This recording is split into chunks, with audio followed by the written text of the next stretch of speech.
Hello, and welcome to the 2016 finale of Furries in the Media, the series that takes a look at video clips that feature furries and reviews them based on how the furry fandom is represented. I'm your host, Abergwine, and today, as 2016 comes to a close, let's end the year on a quiet, peaceful note. So take a moment to get comfy cozy with your favorite blanket and a hot drink, and let's wrap up 2016 with a video clip from the time the New York Mets were kept awake by the furries of Anthrocon 2009. The New York Mets, we know they're hurt, now they're also exhausted, and they blame it on some furry creature staying at their hotel, like that guy, at a convention featuring folks dressed as their favorite cartoon characters. Notice that they say the convention featured people dressed in costumes instead of saying that the convention was only about people dressed in costumes. I think the use of the word featuring certainly shows that they're aware that most of the convention attendees did not wear fursuits. I just wish they had specified that the costumes mostly consisted of cartoon animals, but I think saying cartoon characters is still passable. The Mets say the furries turned the hotel into an animal house, carousing in the halls, making it hard to get any sleep. Didn't baseball players of old used to do that? The news anchor doesn't seem to consider furries to be complete outsiders, and this seems to be demonstrated by his good-humored comparison between the shenanigans pulled by furries and baseball players of old. The convention chair says it's just harmless fun.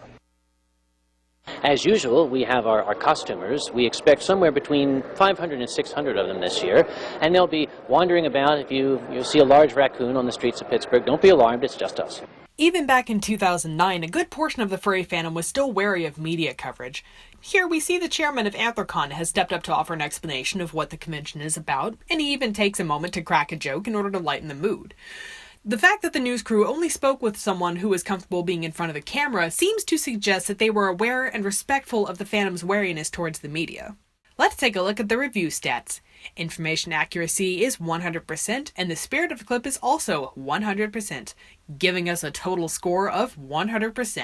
And a big congratulations goes out to ABC7 News New York. Good job, y'all! And now time for my thoughts.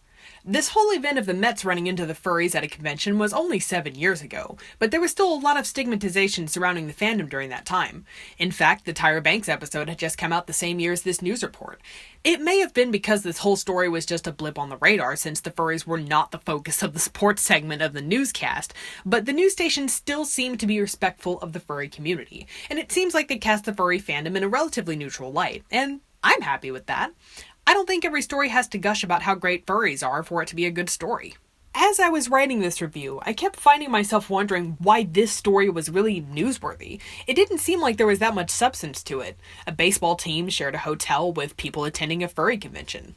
I wondered if I wasn't missing some important details about the story, so I did some light research and found very few results that didn't tell me anything I didn't already know. But then it dawned on me that the biggest detail I was missing was perspective.